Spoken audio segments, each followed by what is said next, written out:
For the second part of question number 4, he gives you that x is the interval negative infinity opened and 5 closed, and y is the interval 1 opened and 9 opened. Find using the number line, and when he says find using the number line, it means it's very important to draw the number line or you're going to lose marks, of course, if it's an exam. So to represent this, take a look at the questions and see which interval is written first, okay? And in the questions which is coming, you're going to find that x is written first, so we need to represent it up on the number line. So negative infinity up till 5, the blue interval here is x, and 1 open, 9 open, the red interval here is y. And the first question we have is x intersection y. As you can remember, intersection means the common part. The common part is the part that we can find it up and down, repeated up and down. So it's this part here between the 1 and the 5. So the lower limit for the intersection is 1 and the upper is 5. Now it's left for us to decide whether the brackets are opened or closed. Now, for the intersection, the number must be repeated or existing in both intervals to close it. If it's opened in just one of them, then you have to leave it, okay? Because intersection means common. So if you look, the 1 here exists in the first interval but doesn't exist in the second, which means it's not repeated, okay? So it's not common.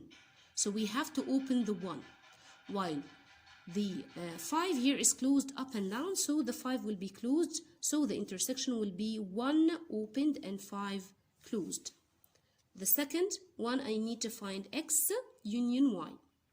As long as the intersection is not phi, you can find the union from the question, which is the lower limit, okay, till the greatest or the upper limit here in the other one, which means union, we're going to take all.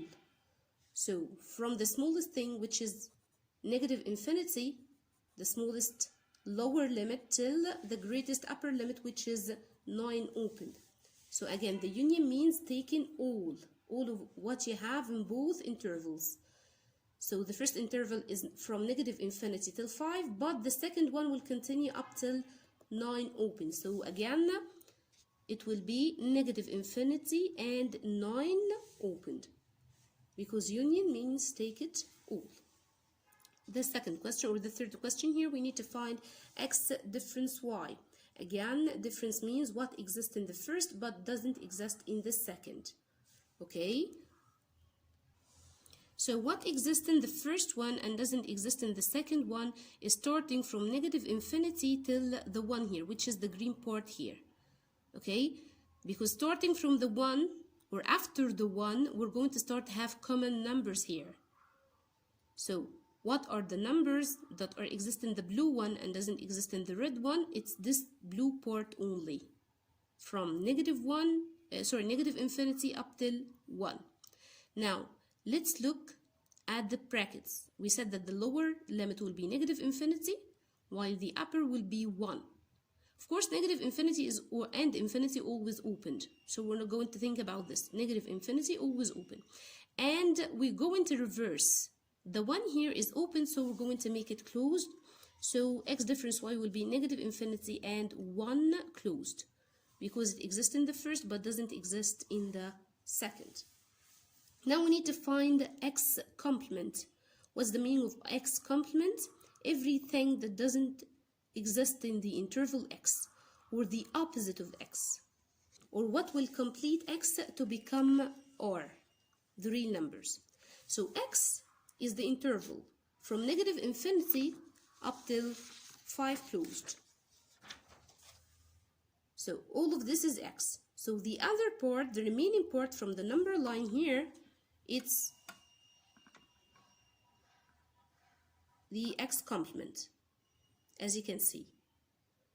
So x complement will start from 5 till the positive infinity. Now the 5 belongs to x. The number 5 belongs to x, so it cannot belong to its complement. So 5 will be open and the infinity also opened.